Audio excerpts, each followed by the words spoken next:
I've collected my very favorite acrylic painting techniques to equip and inspire you in your next painting.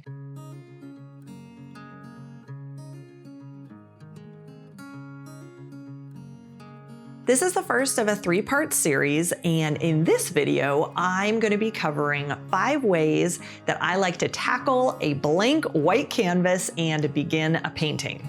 All right, let's dive in. Number 1 is to gesso your canvas.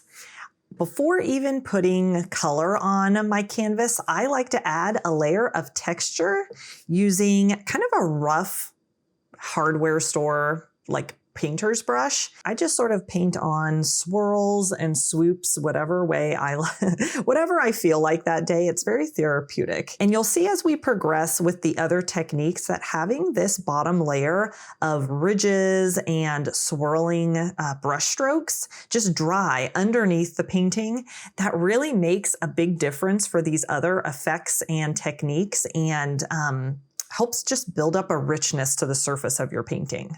Number 2 is scraping on paint with a catalyst tool. This is a silicone tool that is really nice and bendy and has a nice thin edge. And once your gesso is dry, you can put on some paint on your canvas. And then as we scrape, it just does these wonderful kind of thin scraped layers.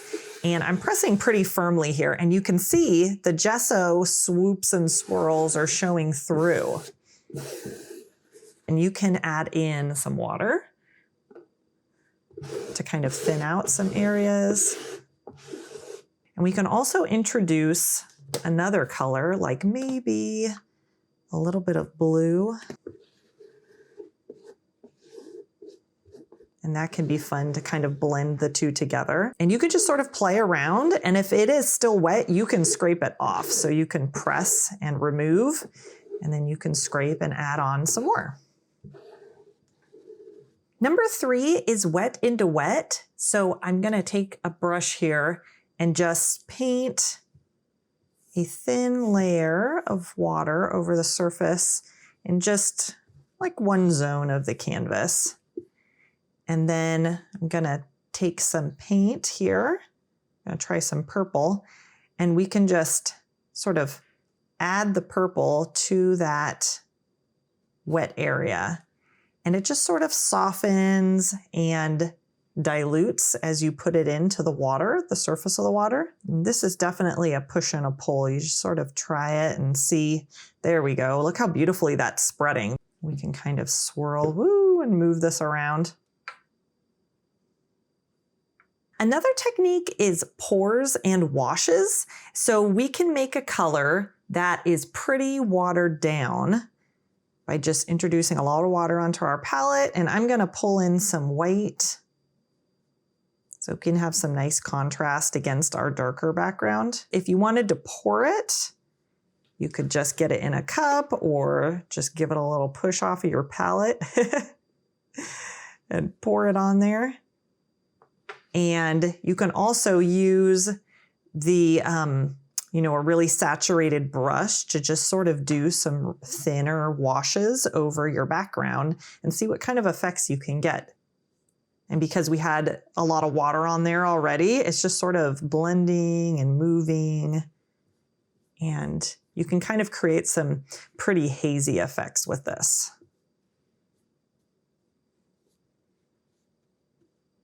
And because we have the gesso texture layer under there, you can see how the wash is kind of settling in between the grooves. And that's why I love it. You just get these interesting swooshy directional marks that are just really beautiful. And if it's too wet after doing a wash, you can always dab and kind of get off some of that and kind of leave it where you really like it and remove it where you don't.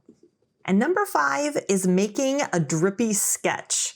So I am going to just work some water into this fluid paint. I love making kind of watery, drippy sketches for the painting that I'm gonna make. And we'll drip it after we got the lines on here. So I'm gonna just be painting a orchid for this example, like a cymbidium orchid. Okay, here's my really loose sketch. And then I'm going to get plenty of water in our paint here. And then I'm just going to kind of press down and let some drips go down. So you can see the drips are starting to go right along some of my lines. I'm just dripping it all the way. I really like this as a beginning point because, again, it just starts us off with something on the canvas. A lot of it's going to get covered up, but it also is just really fun, and it just adds a layer of unexpected sort of playful texture to the painting and gets it going.